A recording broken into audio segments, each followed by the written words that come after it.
Pay attention. The ferry leaves at 10 a.m. Roads are busy. Great. Dad, pack the boot. Suitcases, Tetris style. Yeah. Rosie, got your teddy? Uh-huh. No going back this time. Honey, how's the car? Windows clean, car wax, carpets back. I meant the tyres. Oh, sorted them at Quick Fit last week. Brilliant. If things go to plan, it'll be smooth sailing.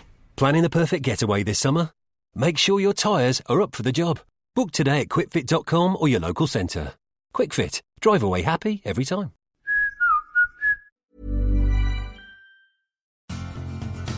Are you a lifelong fan of General Hospital? Are you a new fan who wants to know more about the history of the show? Do you enjoy talking about the show with others? Do you find yourself yelling at the TV? Is your self-care an hour a day in Port Charles? If so, we invite you to join hosts Amanda Kimmel and Shannon Coach at the place where all the hidden conversations take place and secrets are revealed. Meet us at Pier 54, A General Hospital fan podcast. Hello. Hi. Welcome to the General Hospital recap for January 15th through 20th.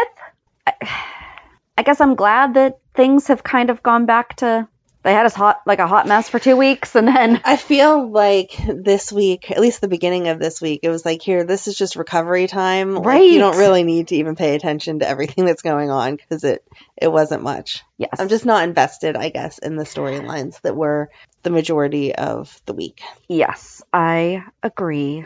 So we did receive one email from Karen. Adam may be bipolar, but not yet diagnosed.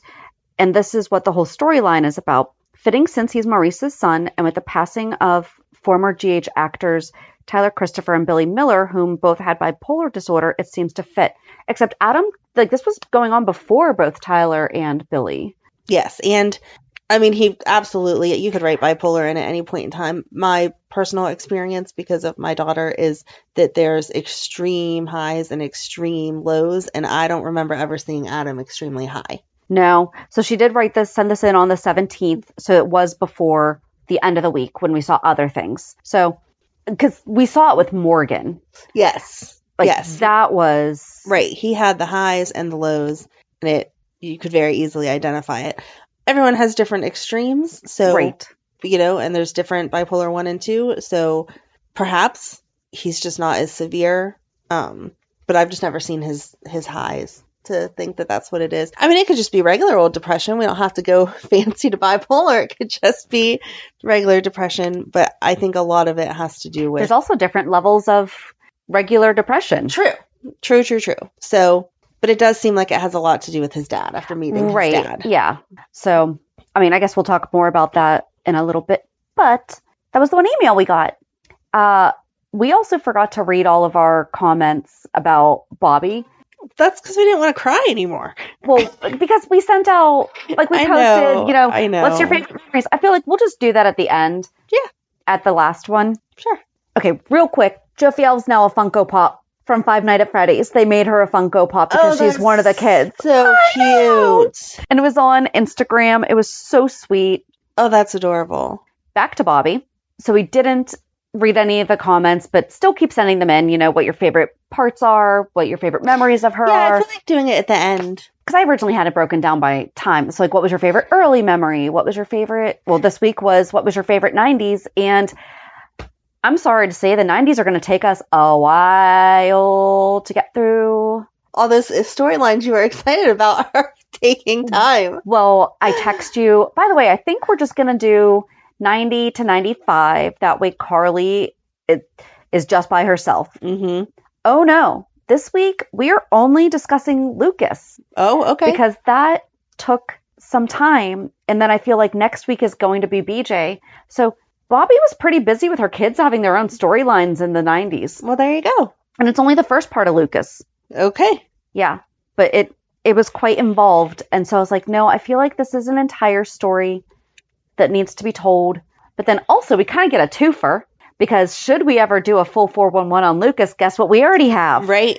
Part 1 done. Because that's what I said about Carly. I was like, if we do just Carly and Bobby, Carly coming to town and all that stuff, it also serves as Carly's part 1. And there is absolutely no way to tell the story of what happened between Carly, Tony, and Bobby without really diving into Carly too. Yes. Like you cannot ignore the Carly issues, side of all that. The issues she was facing in her mind, came from Bobby. So you'd have to talk about But it. then you also have to know how she met Jason and like all of that. Like you can't leave that all out because that was all part of that. So I think that it's good. I could be wrong about all this, but as of now, I think it's going to go. This week is Lucas. Next week will be BJ. And there'll be some smaller parts, I guess, in between. Then it's going to be Carly.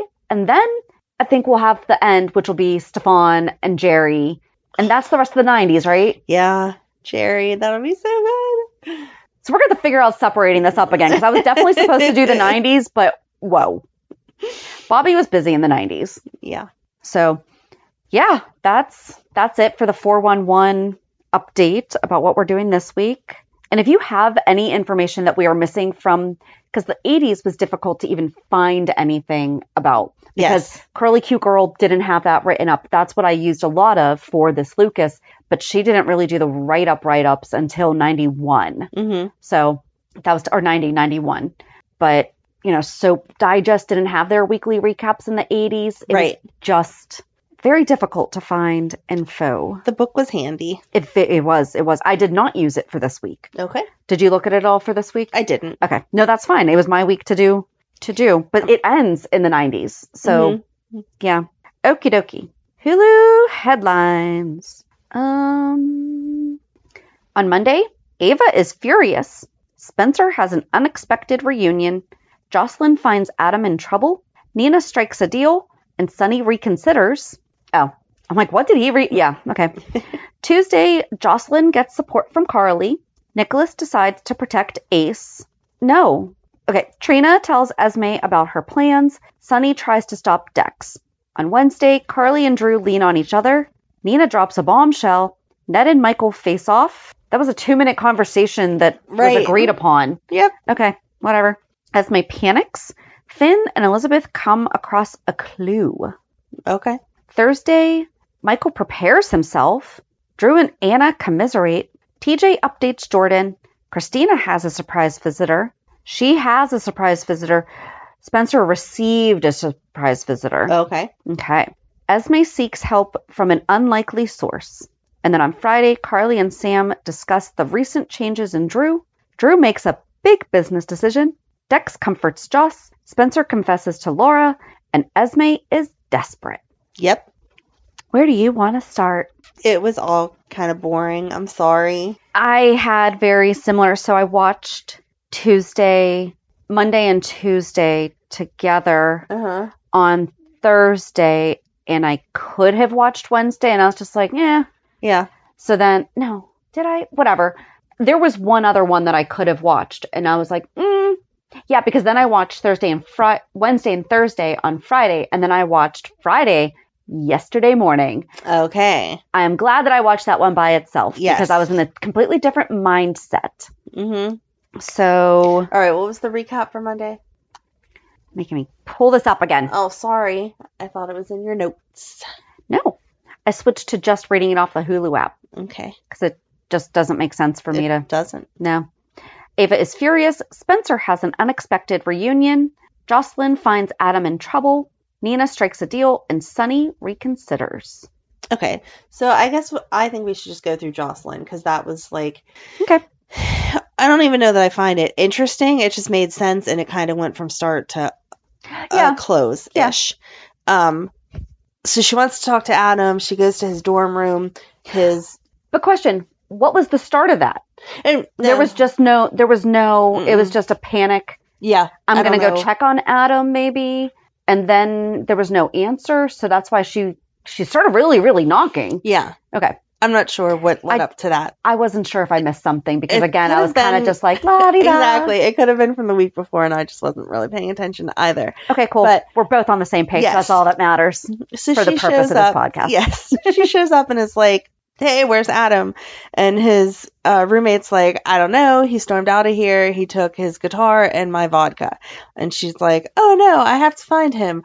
Oh, I know where he went. And we've never seen him there before. Nope. We've seen him in the hallway of the dorms. But okay. So she goes to Rice Plaza and he's sitting on a bench, and she says, what are you doing, blah blah blah, and he goes on more about how his life is just horrible and he doesn't make the grades and he's not good enough and he's not smart and whatever. And then he like passes out on her, and she magically finds behind him a whole box of pills that is empty, and she calls 911. And did they fall out of his pocket when he fell over? They were like tucked behind him. Okay. I don't know. I mean, I'm glad that she found them, because that's very helpful to give to the paramedics. It wasn't just drunk and passed know what out, they were. let's wake up. It's, right. Oh crap, we really have to get help right this second. Right. I just found it kind of, again, convenient. I would think most people don't just like carry the whole pack, take them, and then keep the empty pack with them, but whatever. I don't know. My husband puts wrappers in his pocket all the time. It is one of the most annoying things to me. Like, I'm just going to throw plastic? Anything. Oh, okay. Anything. He just puts wrappers in his pocket. Huh. We could be near a garbage. Okay. I don't know. All right. I don't know. Sorry, JD. He knows it annoys me. If he ever takes too many meds, you'll know where to look to figure out what he took. So it'll be convenient. So she calls 911. They come and they're like, oh my gosh, blah, blah, blah. They end up pumping his stomach. And then they say that they have to call his parents. And she's like, no, you can't call his parents because they're horrible people. And they're like, no, too bad. We have to call the parents. So they call the parents, and we see her like fretting all over the place. And he's like, you know, why did you even call the paramedics? And she's like, well, I wanted to save your life just like before, whatever, blah, blah, blah. They won't let her see him for a while because he needs to sleep it off.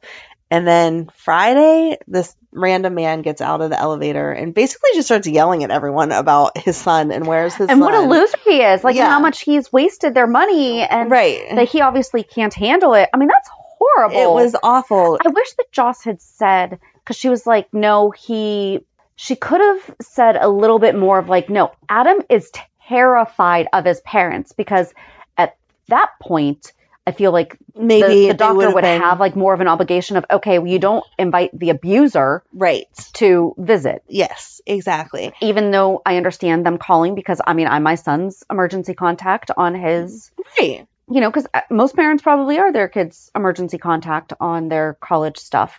But Finn, why was he on ER duty if he is required to have approval on all of his treatments? Right. Why are we putting him on a shift where you have to make quick decisions? You're setting him up to get in trouble. But okay. Right. So. Sorry. Yeah. And he's the infectious disease doctor. Right. It's not like he's a general surgeon. Nope. Okay. Nope. Cool. And he says we need to pump his stomach. And the one nurse is like, don't you need to wait for an attending? That's what I'm saying. Like, why was he on? And Liz, I understand head nurse is a very important position and good for her, but she's like, Dr. Finn knows what he's doing. Like, that gives the okay. No, you're not another doctor. Right. You're not allowed to give that information, but okay, whatever. They pump his stomach. All is well. He's not going to die. Whatever. So dad gets there, screams and yells about he needs to see his kid. What's going on? And they're like, well, he needs to have a psych consult. We need to talk to you a little bit. And then Jocelyn yells some more about how he's the reason for all of this and that he needs to calm down and be nice. And the dad's just didn't like, yell. She's assertive. She pleaded with Portia, but she did go, she thought she was out of earshot from the dad. Yeah. And said, you know that this is not, like, he needs help. Right. And so then Portia says that she wants to run more tests, and that's whenever the dad yells and is like, don't be running up my medical bills for him, because he's already wasted enough of my money at school. I don't need him wasting money here. Like, he took some pills, he's fine. And they're like, no, sir, he tried to take his life. Right. And so Joss is made to leave the hospital because she's causing too much of a disruption. I was with Portia and all that, though. Like, if Joss wants to work in the medical field, she's going to have to address that. And she was getting take a class on handling she absolutely her emotions. will. But Portia was being, I don't care that you are my daughter's best friend. You cannot stand here and talk to my patient's family this way. Like, you need to leave. We'll talk about it later, but you need to leave right now because you're trying to help. It's not helping. Yes. Like, you got to get out of here. Right. So Portia took the dad back to her office so that they could go over his test results and all that stuff. And Joss stared in the window like, oh no, what's going to happen to Adam? And then they left. Adam turns away. Yeah. Like, I really wish that he hadn't had alcohol, though.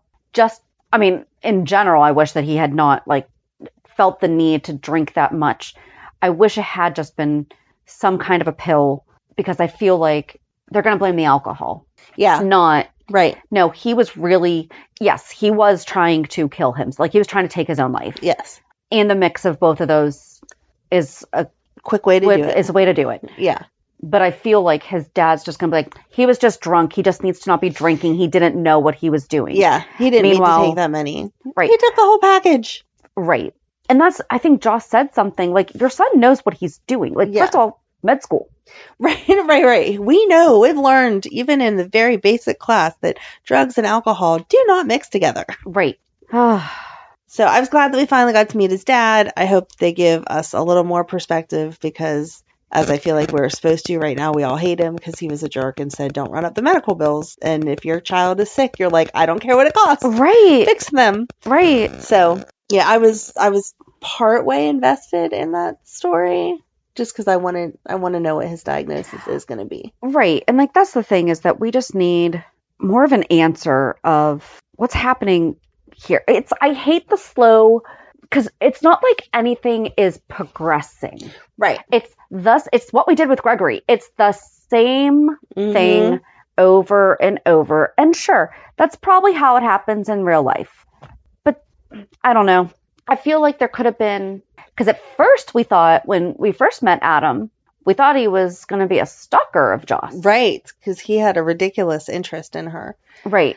But then, I mean, they brought him back. They're changing his character a little bit, which is fine. But I don't know. It's just, I wish we had seen him seem fine and then off sometimes, and then not realize what is going on with him. Yeah. You know, and the panicking over the test results, 100%, like, that is a consistent thing. But I don't know. I just feel like.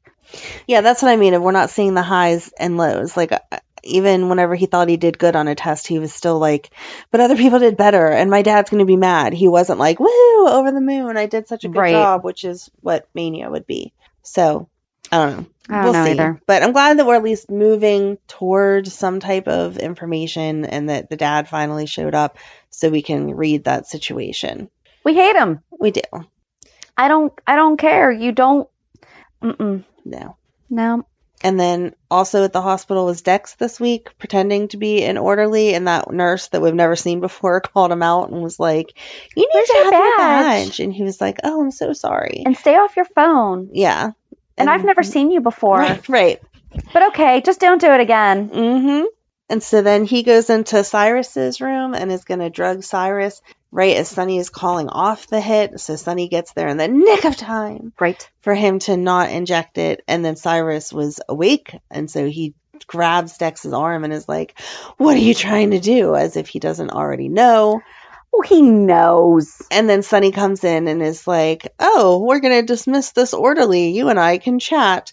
And then Cyrus is like, yeah, you need to be nice to me because I dropped the charges because Nina had already been in here, although he didn't say Nina. I was really, really, really hoping when she went to see Cyrus that only she was going to be seen coming out of his room.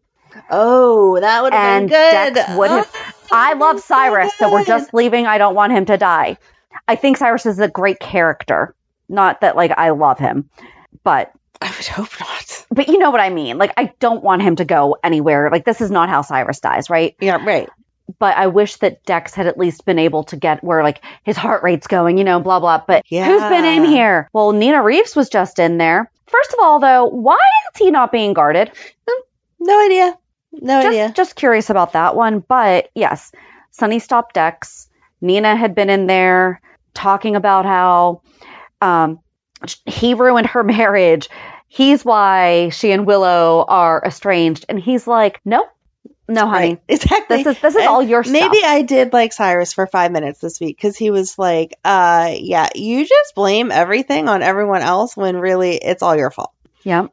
And then Sonny approaches Nina about tells her to stay away from him and his stuff. And leaves. Yep. She's like, but I care about you. I'd do anything for you. I'd risk whatever. And he's like, well, stop.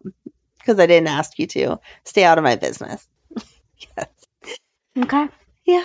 So And then she had a run-in with Willow where she did the same exact thing. I think that's where I was bored. I'm sorry. We all know I don't like Nina, but for real this week, all she did was have the same conversations with people.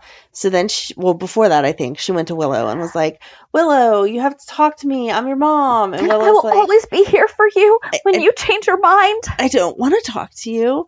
I need some time. I can't believe you made these deals with Michael and everyone else. I can't believe you did this to Carly. And she's like, but we could have a fresh start. She even told her, Carly did what I said, because my response to you as a person was, I hope my mom is not like Nina. Yep. It wasn't even just in general, I really hope my mom's not a bad person, because that can be subjective and whatever, Right. But she specifically said, I don't want Nina to be my mom. So I understand where Carly was like, oh, maybe I don't tell her then. Right. I still feel like the right would have been for Carly to tell her, but but she did. And Nina cries a little too late again and is like, Carly didn't tell me that Nell was my daughter. And Nell was already dead. Nell's dead.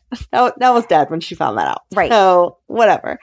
But what prompted that harsh of a conversation was that in the middle of pleading with Willow about how she was so sorry and everything would be different, up walked Carly and Drew and were like, Willow, are you okay? And Nina instantly was like, she's fine. And did you know that Michael knew all this information? And Willow just gave her that look like, you just blew it. Even if I was listening to you, you just blew it. Yep.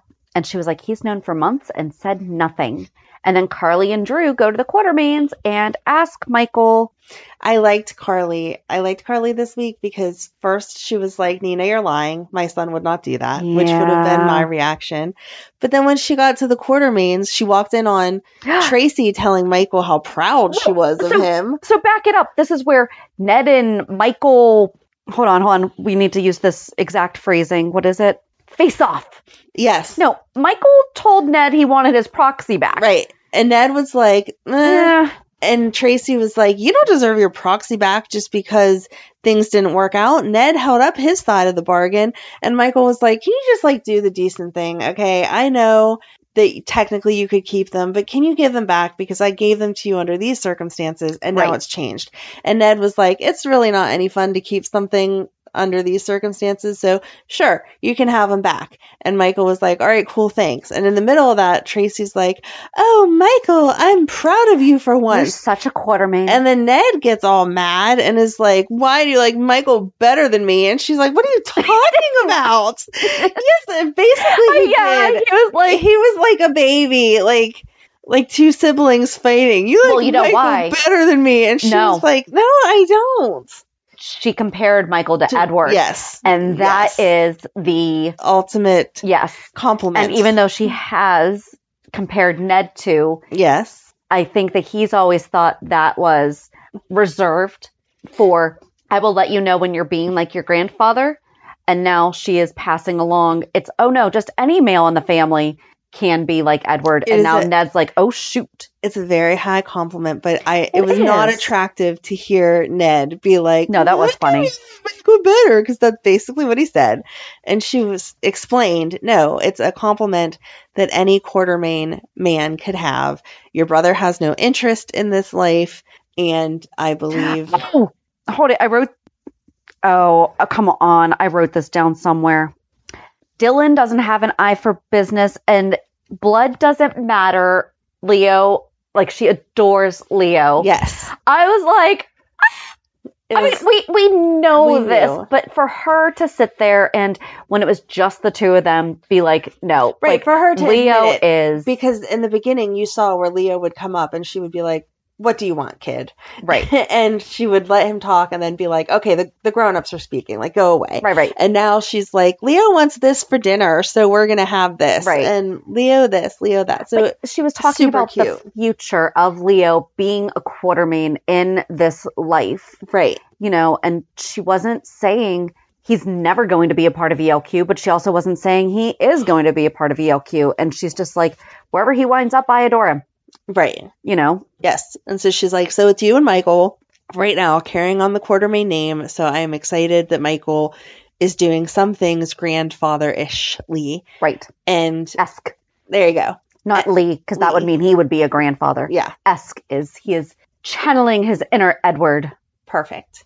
And then Carly walks in as they're talking about it and is like, oh, shoot. And she even says, well, Nina, for once in her life, actually told the truth. And the way that they exited, though, when Tracy's like, and again, her hair down, love it. Yes. Like, she has beautiful hair. But she's like, oh, I'm famished. Let's go. And Ned's like, treachery always works up an appetite. That was cute. It was not cute, but I mean, it was funny. But yeah, it was what you would picture the Quartermain saying. I could picture Edward being like, all right, Lila, let's get out of here because something's about to go down. We'll hear about it later.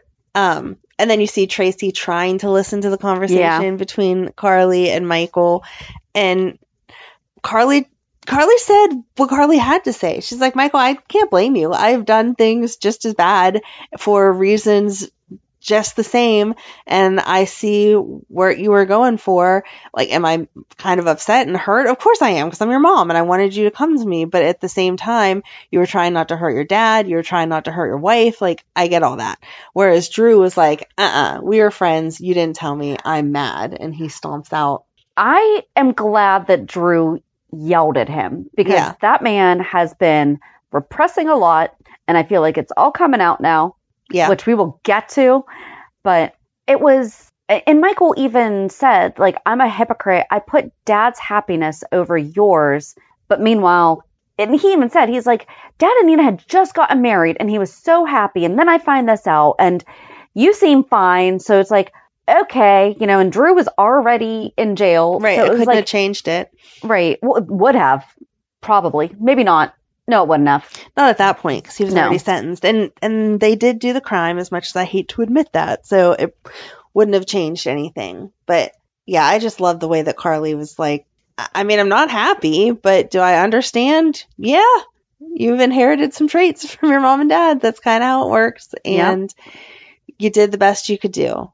We'll rebuild from here. I'll always love you. You're my son. And he was like, but I did some really crappy stuff. And she's like, and you're my son. So it doesn't matter. But she was also letting him know, I'm still allowed to not like something you did, even though you are my son. It's, I like the way that they are navigating the adult mother-son relationship, because it's different. It is. But she's also like, yeah, so you're picking this up from me. How about you don't do that? Yeah. Like, right. Learn better. Make better choices. Exactly. And then Willow and Michael finally talk, and then she gets upset with him again about she had the right to know the truth about Nina, because I can see where he wanted to protect her, and I get it, but she definitely deserved to have the truth about someone that she was investing her heart in and allowing to be around her kids. And he had very important information that I feel like he knew that would really change things. And if she then chose to figure out a way to work through it, okay. But I agree. I think that she had a right to know about Nina. But I feel like they kind of worked through it-ish. Right. Like, they're definitely not back to being all lovey-dovey, but this is not going to be the end of them. This was really their first fight. So I think it's quite a doozy, but it really was their first fight. It was. And then you throw Wiley in there. Daddy, when are you coming home? Can't you read me a story? And so, they're going to have some moments where they look at each other and then end up smooching, and all will be well. That was Monday when Michael called Willow at the hospital on her phone. I know that you're stupid. Right. He's like, I know that you're busy, but we're having a puppet show right now. So when you get a video, you guys still have your phone numbers in each other's phones, right? Yeah. You didn't change his phone number. Right. That you're going to get a really random video. Right. It's not random if it says from Michael. Right.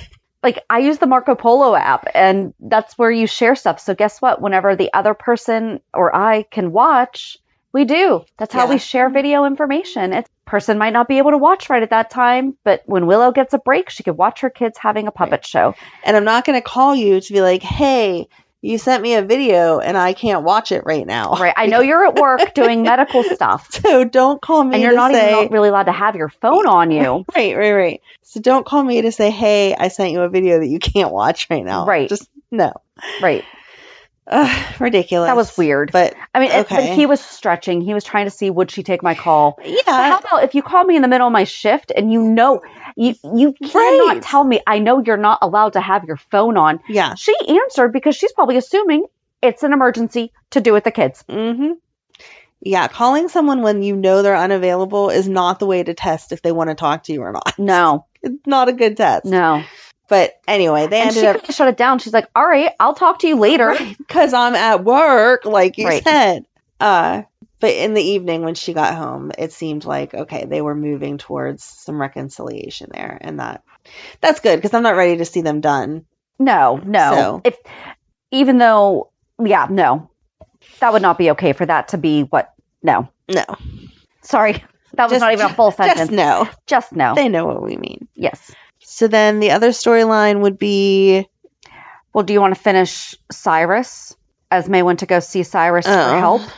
And then, because he even said, like, he called her out on, but you would be fine because you don't have your memory. And then he looks at her and is like, oh, shoot. Yes, you do. Unless you do. Yeah. Oh, because, sorry. We have to go back further to where Nikolas and Spencer talk. I didn't and have a horrible conversation about how Nikolas should take responsibility. And he decides to take Ace. Right. It wasn't stay here in town, take responsibility, and I'll help you take Ace after you're done with that. It was, you're not going to take responsibility and you want to take my brother, but I can't go with you? Okay, here you go. I really do not understand Spencer being okay with this. No. But to be fair, not fair. He seemed completely detached and unemotional and monotone, even retelling. Right. So I feel like something happened there. Like, was he just maybe super shocked about the fact that his dad was there? And he's like, yeah, sure, here's my brother. But then he starts crying because he's like, he likes grapes, but you have to cut them in quarters because he'll choke. But there is zero chance that Trina is going to be okay with this. Yeah. So if he thought, well, I'm going to be gone for the summer with Trina, so this is probably what's best, is he goes with my dad. No. Trina's going to be like, what the heck did you just do? Like, you just abandoned your brother. I understand I don't like Esme very much. Right. But she loves that boy, which, like, she even told Trina. Right. She acknowledged that Esme is a good mom. Sorry, Trina told Esme. Yeah. Like, she acknowledged that she's a good mom and that, and then she told her that, well, Spencer's not going to be around because, and then Esme starts freaking out. Good. Because that was Spencer, Ace needs Spencer. Yeah, it was so good because Trina, who always has herself so well composed and does not say snippy things just to make people angry, 100% knew what she was doing when she was like, yeah, I might miss Spencer if only he wasn't going with me. And then Esme gets that look like, what? And she's like, yeah, Spence can come back on the weekends and see Spencer can come back on the weekends and see Ace. And you're the one that moved out because you needed more space. And you're the one that said he doesn't need to see him as often, blah, blah, blah. Right. And then Esme's just left there like angry and mad. Like, yeah, I said that, but I want Spencer. And she was just like, sorry, he's coming to Paris with me. And that was at the end of court when Laura asked Ava to drop the charges and she didn't. And Trina wasn't sure how she felt about Esme going to jail. And then she wound up with probation for 6 months. Martin defended her. We are now tracking the attorney's cases. Okay. And who they defend and what the outcome is. Okay. We are going to seriously be the one-stop shop for all this. Molly was the ADA and said, like, no, you can't send her to jail on what she did. Right. Because of all the other things. Right. And even Trina. That good point to Martin, and then Martin brought it up to Molly of, listen, she said she's sorry. She confessed. She's a young mother. Like, you don't want this to go to trial. It's going to waste. And she has amnesia to everybody else right now. Now she has amnesia. Right. You do not want this to go to trial because it's just going to be a waste of the taxpayers' money. Right. And she was like, okay, yeah, I guess. You're right. We can give her 6 months and be done with it instead of dragging this out for no reason. And Trina even told Esme, listen, I want you to pay for what you did to me. And Esme even said, I get that. Yeah. Like, if everything that I said, everything that you guys have told me is true, like, I've done some really horrible things to you. And Trina's like, yeah, and I want you to pay for those. However, not by something not else. for this. Yeah. And I guess Ava got it.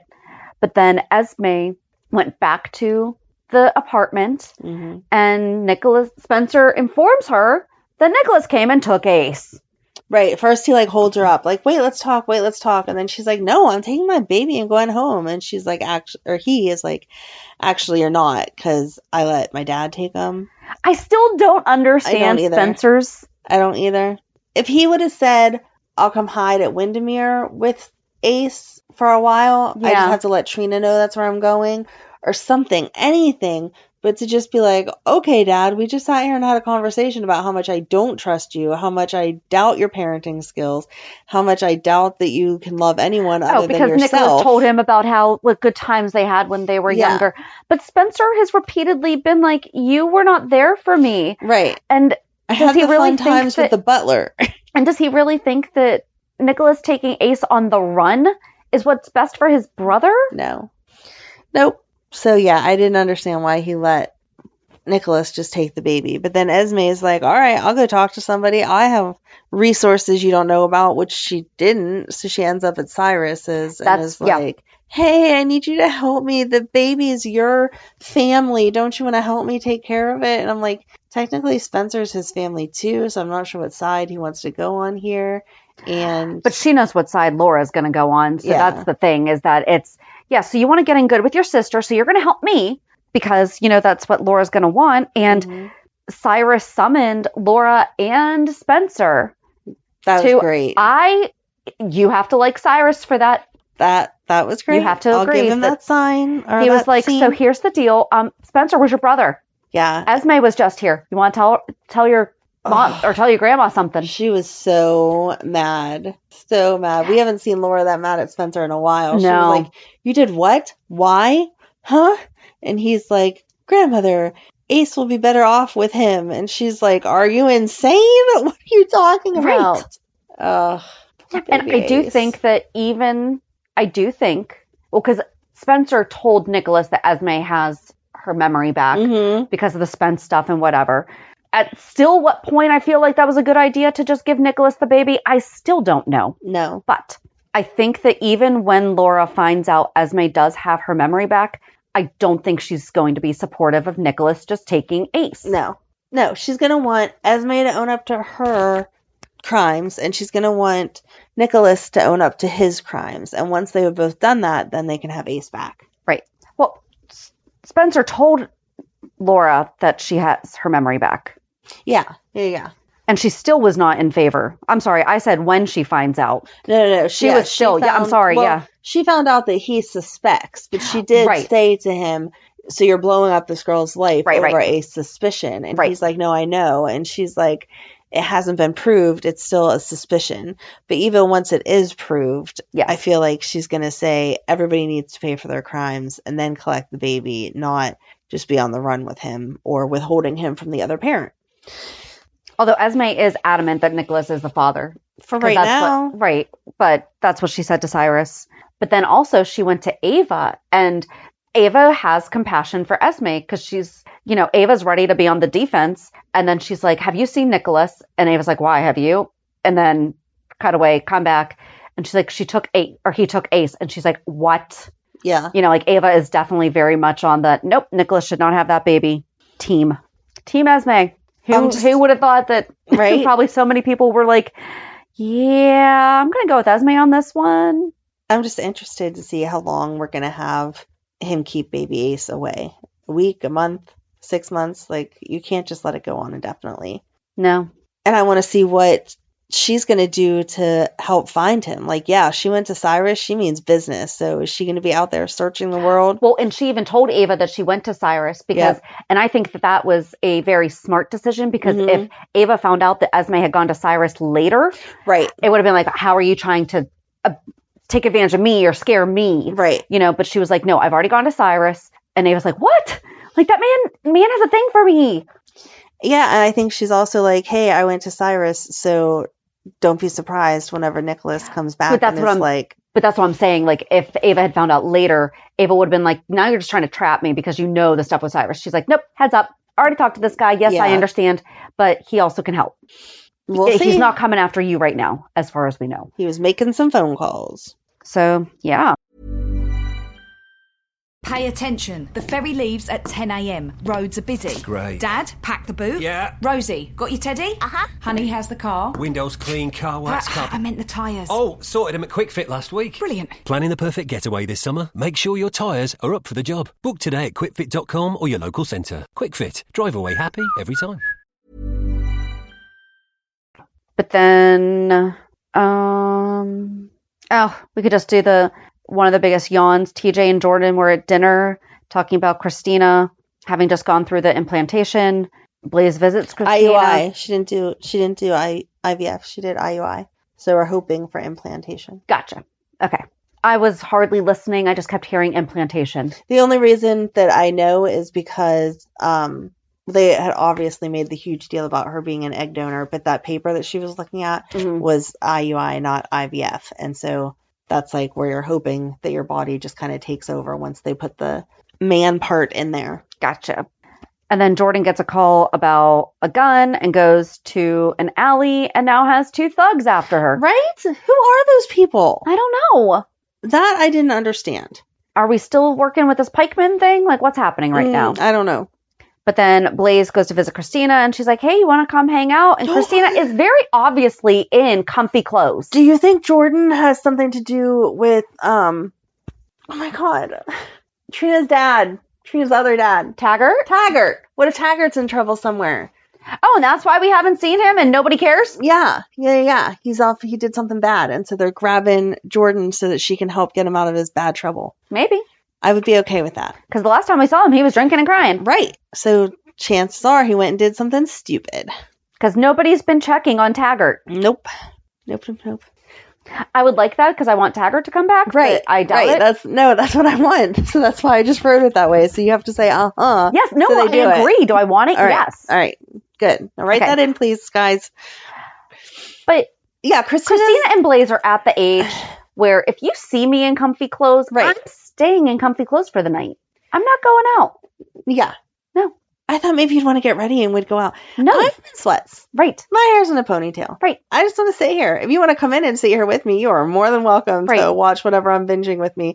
But I am not getting real clothes on, and that's just how it is. No.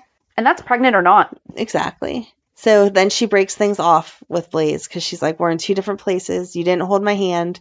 You don't want to show any type of affection outside in the world. I feel like that was fair to Blaze because Kristina told her that she would support her and that she would not put the pressure on her. Right. And that she knew that what she had to do was on her own timing.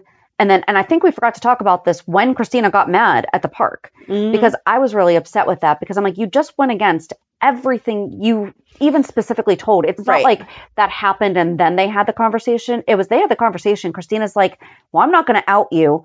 And then I'm not going to out you, but I'm going to get mad that you won't hold my hand in public. Right. Like, I mean, we're good girlfriends. I feel like we don't hold hands in public. Like that would raise some suspicion, I think. Yeah. Exactly. Especially because they were like holding Although, do you know what a situationship is? I just learned about this on TikTok last night. Apparently it's a thing. This guy was on the street and he was like asking people, how long have you been together, whatever. And there was a couple, it was a guy and a girl. And he's like, well, how long have you guys been together? And they're like, well, we're not together. And he's like, you're holding hands. Yeah. And they're like, well, we're just kind of talking. He's like, well, how long have you been? 5 years. What? No, you're not talking for 5 years. You're not even talking for 5 weeks, maybe. No. If you make it to 5 months, right.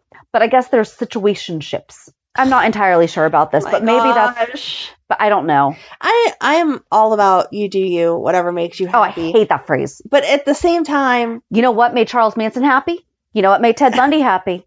You know what made the Unabomber happy? You still want them to you do you? You do you. You still want them to? Yes. No. Yes, you do you, as long as you take responsibility for what you did. Okay? Still not okay with that. But when it comes to relationships, can we just stop making up ridiculous names for it, please? If you are hanging out together more than 1 day a week for more than a month, you are dating. You don't have to be exclusively dating. No. You don't have to be boyfriend, girlfriend, whatever. But you're dating. You're not situation shipping. What is that? I don't know. I just told you. It's ridiculous. By that description, you and I are situation. No, because I just actually past 5 years. I just looked up the actual definition. It is a romantic or sexual relationship that is not considered to be formal or established. We should just call that friends with benefits. Yeah. Which sounds like way more fun than a situationship. Okay, anyway. All right. It has nothing to do with Kristina or Blaze, but point is that yes, Kristina did tell her, and I don't like the fact that she's pressuring her into. Right. It would have been one thing if she would have come to her after that and been like, you know what, I thought I could do this, but I can't. I need some type of outside connection where, like, yeah, we don't have to put it on a billboard, but if someone sees us together having coffee, holding hands, whatever, right, that we're not going to pull away from each other because I want this to be a that level relationship. But she didn't. Instead, she's kind of like ghosted her. And then Blaze is like, hey, why have you been pulling away? And Kristina's like, oh, because I was mad. And Blaze is like, mad about what? About you doing everything that you said that you were. Exactly. How dare you keep your word? Right. And actually do what you say you were going to do. Yeah. And told me exactly what you needed and exactly how you needed to handle everything. And you did exactly that. And I didn't respect it. How dare you? Right. That's basically what Kristina just did. Yeah.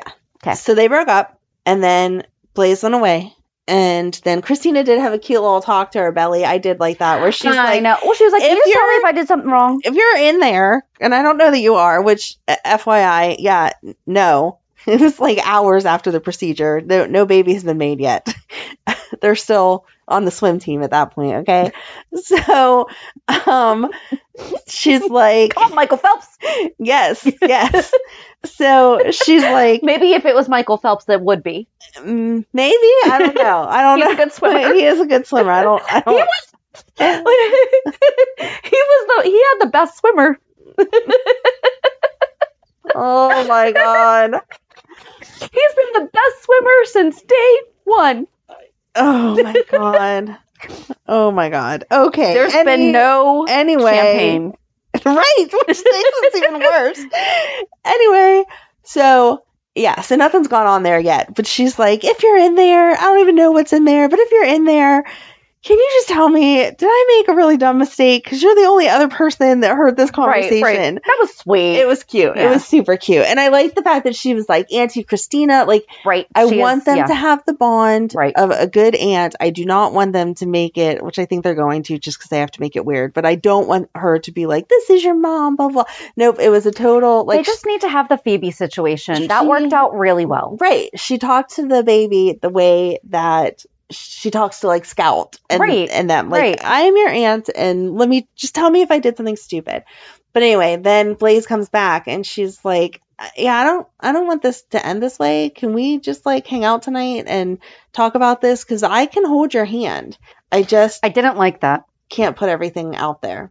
You didn't like that? No, because she was doing something that she's not she was saying that she would do something she's not comfortable doing yet because she was I felt like she was caving under pressure. No, I felt like it was a baby step. It didn't come about the right way because Kristina did kind of throw it. That's what I'm saying. Like, that was her response. It's fine. I guess I'll do it. If you're not comfortable, don't.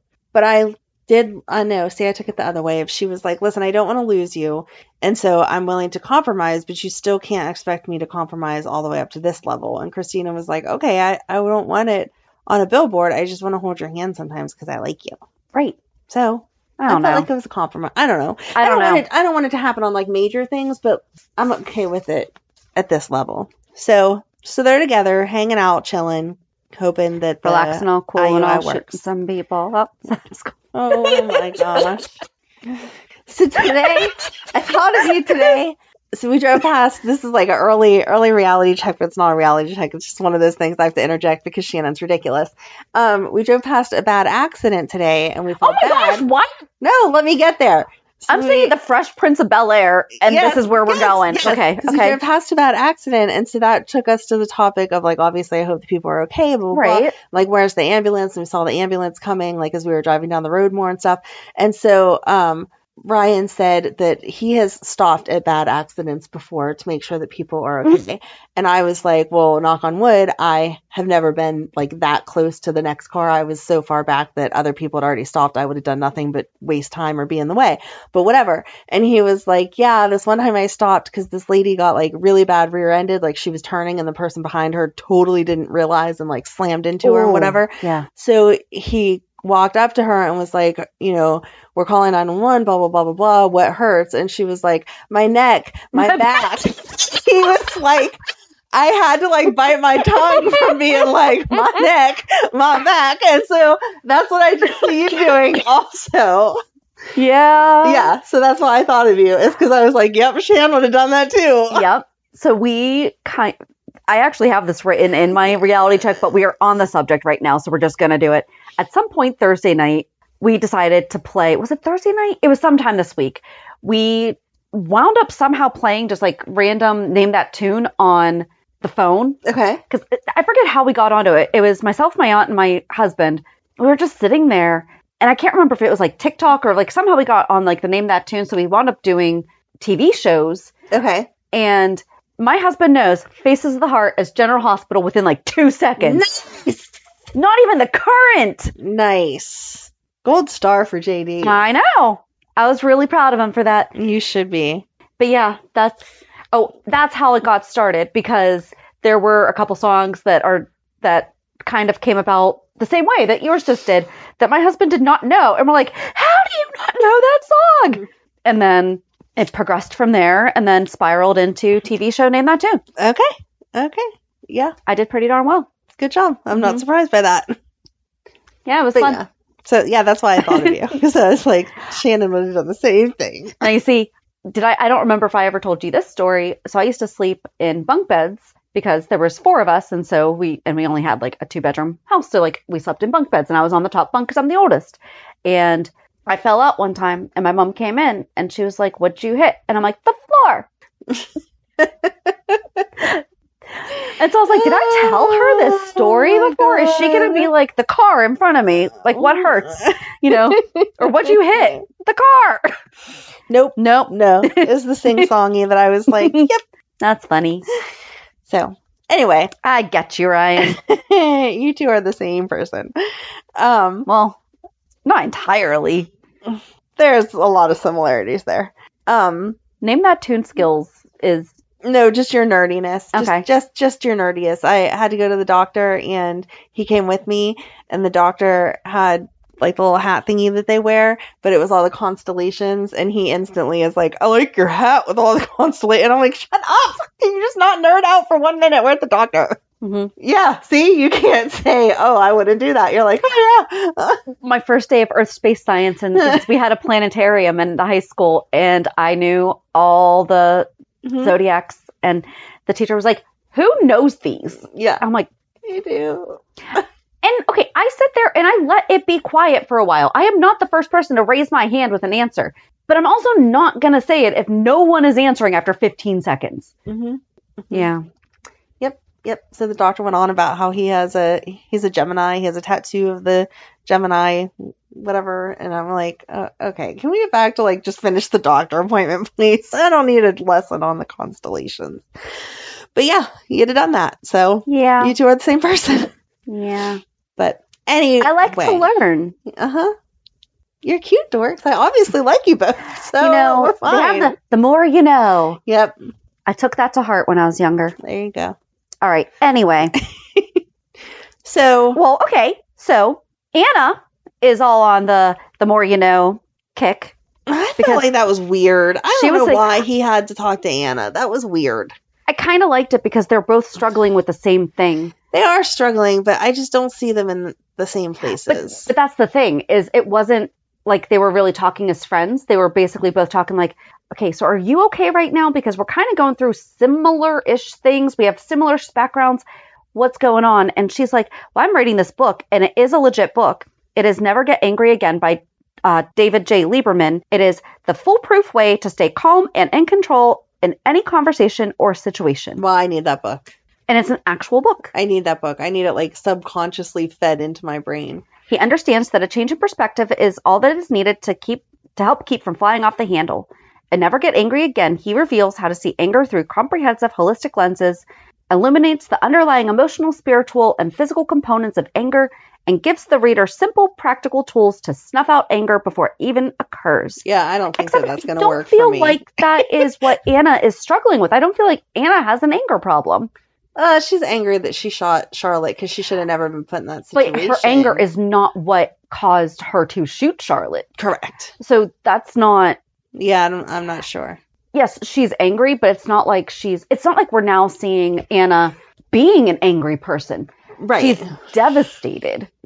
Rightfully But she's so. not she's not short-tempered, she's not flying off the handle, she's not being impulsive, Mm-mm. at least not that we're seeing. Mm-mm. But then Drew's kind of like, but Drew is. He is. We've been seeing Drew be more that way. Yes. But then we go to Nina's office in Crimson, and first of all, her stepping off the elevator and like taking that breath, like what was she preparing for? It's her office. Yeah. So she's just Maybe like, it was the all right, comfort level. I guess I just have to get right. So Maybe it was okay, the comfort here I am. I'm in my place. list. I'm in my zone. I'm Everything's good. going to be okay. 'cause Okay. I'm home. Gotcha. And then she walks into the office, and there are men packing up her things and moving boxes. And she's like, "What are you doing? Knock it off, blah, blah, blah." And they're like, "Yeah, we're just doing our job. Stop yelling at us." Right. And then in comes Drew, and he's like, "Yeah, I ordered this. so I'm shutting down Crimson." And she's like, "But what about the people?" And he's like, "You can decide. Either I can shut down everything or you can just resign, make a decision." And she's like, "Okay, I'll resign because my people." And he's like, "Exactly. I knew you were going to do that. Not because you're a good person, but because you want to pretend to be one." You sped through that so quickly because it was So good. so good though, because she's like, "You can't do this." He's like, actually I can, because Aurora owns Crimson. Never even occurred to me that this could even possibly be happening. I was sitting there on the edge of my seat. I was like, oh my gosh. I was like, so what's going to happen next? She has to be like mentally freaking out because she promised Cyrus something to do with him being able to like preach and speak if he helped her, if he dropped the charges against Sonny. Right. That he was going to have like a platform to have his voice heard, which had to be through the magazine because that's the only media source she has. Right. And now lost it because of Drew. But then he broke down and like she was like throwing him at him like, but this, and he's like, no. He said, and no. Oh, there was something else that she said. Oh, she was like, first of all, he just straight up said, "You're fired." He wound up getting there to the... Yes. But he was like, "You're fired. You're out of here. Bye." And she's like, "At least Michael can keep his emotions away from the balance sheet." No, he can't. No. But then... but I loved it best because Drew's kind of just like, "I don't have to. It's mine, so I don't have to." He's like, "Well, Michael works for us, but I own it." Right. So he doesn't really get a say. Because she was like, "What do you think Michael and Willow are going to say?" He's like, "Don't care so much right now, but thanks for asking." Right. And then she was like, "How could you tank Scout's legacy?" And he's like, "Do not dare talk about my daughter." And then he called her out on all the ways that Carly was better than her. And including down to her and Sonny, their bond, although dysfunctional, is unbreakable. And you will never have that. He did it all. Yes. And then he was like, and then she said, "But all these people are going to lose their job." And he's like, "Well, here's the deal. If you sign this letter of resignation, I will keep them." And she's like, "I saved this company when Julian Jerome was trying to intentionally tank it. I saved it, blah, blah, blah." No, Maxie. Right. Yes, Nina did do a lot to save it. I will give her that. She put the effort in to learn, but Maxie already knew everything. And guess what? Was like, she "Here, lost let me help Maxie. you." Yep. Because. Yep. And then she's like, "You're never going to find anyone who can run this like me. Who's going to?" And I actually thought that he was going to say that he was giving it to Maxie. Yeah, that's what I did too. Because Drew likes Maxie. He does. So that's actually where I thought possibly Sam. Just because that way Sam and Maxie could maybe work together. Because they're best friends. Right, exactly. Carly looks amazing in green. Can we start seeing her more in it? I mean, she looks gorgeous in blue, but we see her in it all the time. That woman has got that power walk down. Mm-hmm. She did that in the room with the mafia, with the families, and the way that she walked in there, boom, did not see that coming. And he's like, "Meet the new head of Crimson." Although I'm kind of on the team of, okay, but Carly doesn't know what she's doing. So what the heck's going to happen here? But Carly has no problem asking for help. Well, and that's the thing, is that Carly knows to hire the right people. Yes. She's a good manager. She is. So She is. I am not a fan of the just delegate, but she needs to know this. But I wouldn't be surprised because Maxie's stuck over at Deception where it's all crazy because of Tracy having control. Yeah. She's complaining about not having money. That's why she had to borrow some or was going to borrow some from her parents. Yeah. And why Spinelli, even though she doesn't know that, moved in to help. So if Carly came along and was like, hey, I'll bump you this much or I'll give you some stock options or all whatever, you want to come back. But she knows that Brooklyn's working to give her the company back. I understand, like, she's going to be put in a tough place. But this is also kind of, if Nina says a single thing, well, Nina, you just got a restaurant without knowing anything about it. Or we could have Lulu wake up and she could go back and remember the stuff that she knew about. And that would be cool to see Carly and Lulu. So she's just going to come out of a coma and automatically remember exactly how to run. Like, I hated this job, but Maxie taught me this, this, and this. So let's do that and it'll be a success. That would be great. That would be great. That would be great. Okay. I like it. Okay. Thanks. But yeah, so I'm really curious to see how I hope that Carly does learn the business though, because there is nothing worse than having someone just thinking that they can just boss a bunch of people around.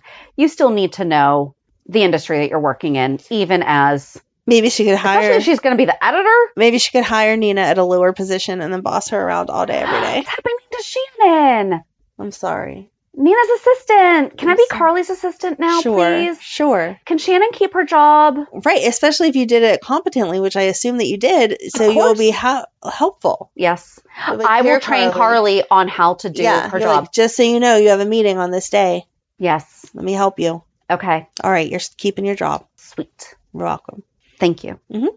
And before that, we just saw Carly hiring a new manager at Bobby's, which I thought was fair because she's going through like a lot of emotional stuff right now, even though she's been running Kelly's Bobby's. Did you see that the neon signs changed already? No, I did not. Yeah, they changed the neon sign in the window. Sam comes in and is like, I guess you don't really like that person now, do you? Yes. And she's like, I just don't know how I'm going to hire someone. Do you want to be a manager? But that's Sam's like, no. Yeah. And I like the conversation that they had about Drew because first of all, Sam's like, but we've had this on the book. She's like, yeah, something kind of just popped up. I don't think you're going to see Drew. And Carly did say, I really don't think that Drew was trying to undermine you. I think he was just really excited about the prospect that he was able to do this for his daughter without really thinking about everything. Like most men. Yeah. They don't think about the whole picture. They just go, because, I mean, Drew had the right intentions with Scout going to the school, but he just wasn't thinking about her friends and like all that stuff that moms do think about. Right. Yeah. I'm excited. I am too. I was, yeah. It was I was there for all of it. It was the perfect ending because, like I said, all through the regular week, I was like, okay. Like, I know we have to move these storylines along and like account for this and that. Oh, we didn't talk about Finn and the the other. I didn't even write it down. Finn had the other doctor come. The other doctor said, I can't talk to you about this because of HIPAA. And I was like, thank you for remembering. I did write it down, Dr. Sawyer. And then he was like, well, what if we talk in hypotheticals? And he was like, well, what if we kind of talk? And she's like, no. And then Elizabeth's like, wait, can you just like take a step back and listen to what's going on here? And then after Liz said that, he was like, we could talk in hypotheticals. And then she was like, oh, okay. I liked that she said, I've learned to listen to the nurses.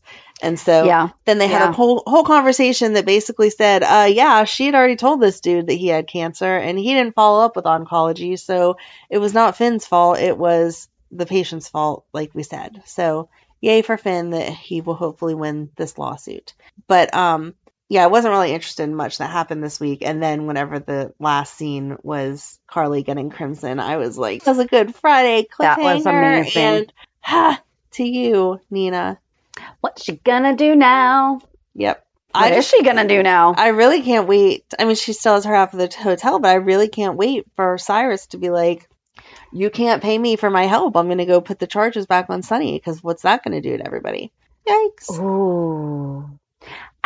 Is it even Cyrus's decision, though, to drop the charges? He said that he can't officially drop the charges, but because the law enforcement has the right to press charges, but without a key witness, yes, okay, it's not going to stick well. Yes, that's he was going to refuse to testify. Oh, we didn't talk about Dex and Joss had that conversation when she was freaking out about Adam. And he's like, Adam's just going to have to learn how to get away from his parents because the only way that Dex found peace was when he walked away from his family. Yep. So I feel like we're going to get some more answers this way about Dex also. Yes. So it's going to be interesting because I feel like Dex, from the impression that I have been under with Dex, was that Dad was more blue collar. Right. But I'm kind of wondering, was Dad more white collar, stuffed shirt, like Adam's dad? Because, or what, you know? Yep. So really curious to find that out. I'm really glad that he didn't kill anyone this week. Yes. Good job, Dex. Yay. Okay, I think that was it though. Okay. Reality check. So how was your week? It was good. It was pretty uneventful. I took Megan to the doctor again for her heart stuff, and they're still saying the same thing of they think that she has to have medication or surgery, but they haven't been able to capture when her heart does the weird thing.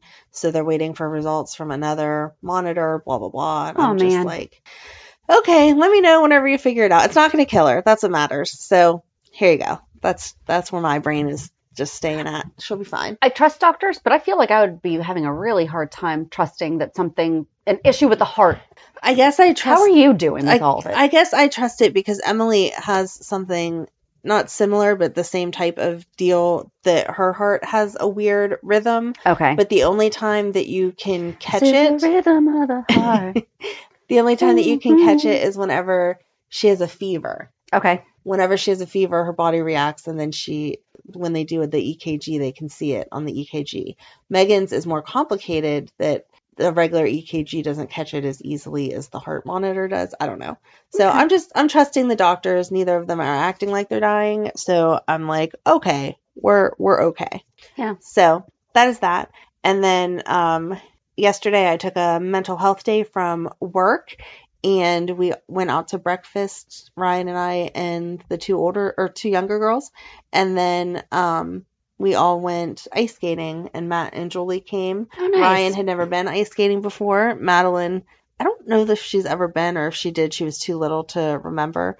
And they had been asking their dad to take them for the past couple weekends, and he has been too busy to follow through. So I took them, and it was fun. But my arm is a little sore from holding on to the thing to not fall. Because I feel like if I was there by myself with nobody watching me and no kids to be responsible for, that I could do it. Because, I can stand. I did not fall at all yesterday, knock on wood, blah, blah, blah. But because of all of that responsibility, I feel like I have to stand here. I have to catch you as you're coming around. Madeline had one of the little walker thingies that you can get. She was flying all over the place. Matt's a really good skater. So is his girlfriend. Ryan definitely held his own. Megan and I were the ones struggling the most. Megan has really weak ankles, though, and I feel like ice skating, you need to be able to be stable on your ankles. So I'm not sure that she's ever going to quite get it. But it was a fun experience as a family to get out there and see everybody's different abilities. Got some cute pictures, and there you go. I wanted to be an Olympic figure skater in the worst way, but we moved too much for me to take consistent lessons. Yeah. Madeline really liked it. She said something about she liked the figure skaters because you rent skates there, but some people bring their own. The figure skater girls had really pretty shoes as compared to ours that were the rental ones. And so she was like, oh, that would be so cool. And I was like, okay, you can do that, but then you're quitting dance because this is basically dancing on ice and I can't afford both of them. So you would have to do one or the other. So we'll see if she switches after this dance season to try to do more ice skating stuff or what. But she had convinced Matt's girlfriend to take her again today. So we'll see if by the end of today she hates it or loves it even more. So I'm just praying for no broken bones because we are entering dance has she fallen season. Yet? Because she fell yesterday. Okay, good. And she good, but I mean that. Yes, she fell and she brought Matt down with her. That's how unsteady she was. But neither one of them got hurt and they were able to get back up. And she was like, if she somehow, luckily, knock on wood, hadn't fallen yet, it's like, no, that's kind of the test is right. You have to be able to fall. Yeah. So we'll see. I don't know. She's a crazy kid. I try to let her have whatever opportunities we can afford, but I know that we cannot afford both. So she will have to make a choice. Time-wise, you can't either. True. True. That's, yeah. That's on my list, though, for my 50 before 50 is to, officially take lessons. Oh, You Like, might that's how much I you- really, really you wanted might to. want to do it. Sure. I will go. I was actually just going to hire somebody because I don't want to be the only adult in a little kid's class. Whatever. Yeah. Anyway, so how was your week? Had a lot of crazy stuff happen. It was a weird week because my daughter was off Monday and Tuesday, which I know like almost everyone was off on Monday. But then my husband didn't have work on Monday. They just decided, no, just stay home. Okay. So then my daughter was off. So Tuesday she had her follow-up blood work from her iron treatments, and so far so good. Yay. We're just going to check them again in a couple months just to make Nice. sure that we don't have to do the treatments again. But her blood level or her iron levels have increased, not a ton, to where they're like, woohoo, you're fine. But they Enough that increased. she can not have the to do it right now. infusions? Not right good. now. That's good. So we're going to check again in a couple months just to make sure. And then after that, she had her written order for her social skills group. And then we had her treatment team for her social skills group all in one day. It was Wow. great. Yeah, it was fun. And then I'm exhausted for you. I know. And then Wednesday they had a 2-hour delay. And then Thursday they had nothing. And then Friday, because her school goes off of, so our school district provides the transportation to her school. Mhm. But so when our school is on their remote days, she just doesn't have school because her school doesn't do remote.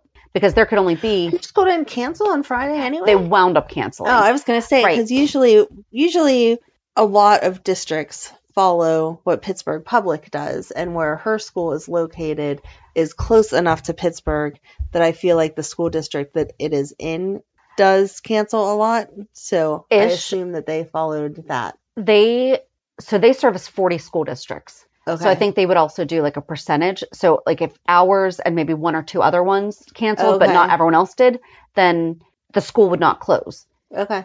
because then they also have to make it up. Okay. And where her school already has so many extra built-in okay. days that makes off, sense. like they were off on Tuesday, but that was for students because their teachers have to do more training than That makes like sense. they have other things that they have to do in addition to typical teacher trainings. But on Thursday, she started a new work program at a local fudge place. She'll be doing it twice a week during the day.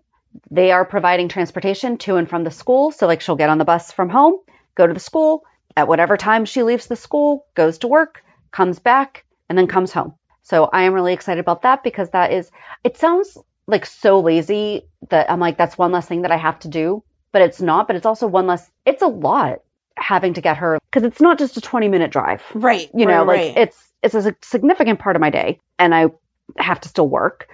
And it's another way of her getting more independence, that it's one more thing that I am not the one that is solely responsible for getting done for her, which just about everything else I am. So it's Yes. like, no, you're doing this with your peers from school. So you have another staff member that's going to be going over all of this with you, you know, and I get reports and like, we'll talk about it and everything, but it's not something that, it's something that she is going to have to learn how to manage more than I do, if that makes sense. Oh, and we talked to her attorney. It's going to take another 5 to 6 months before we get a hearing. Oh my God. And she turns 21 in September. So that's not going to be fun. No, it is not. I'm But sorry. yeah, I mean, that's the other stuff that I have to be busy doing is all Right. that other stuff. It's not like it's just Yep. transportation. Nope. But I know that there's something being done about it. Well, trying to be done about it. So it's just a matter of, because that's like really one of the biggest barriers Yeah. in her being independent is reliable transportation. Right. On top of all the other like administrative things, but whatever. So yeah, join us on Thursday as we get started on Bobby Part 2, and this is going to be the beginning of Lucas. Okay. So have a good week. And we'll meet you at the pier. Bye. Bye. If you enjoyed today's show, we invite you to go to peer54podcast.com to subscribe on your favorite platform. Don't forget to leave us a review. And you can also follow us on many social media channels. Just search for Peer 54 Podcast. Also, we are not perfect, so if there is something that we missed or messed up, just let us know by emailing us at peer54podcast@gmail.com.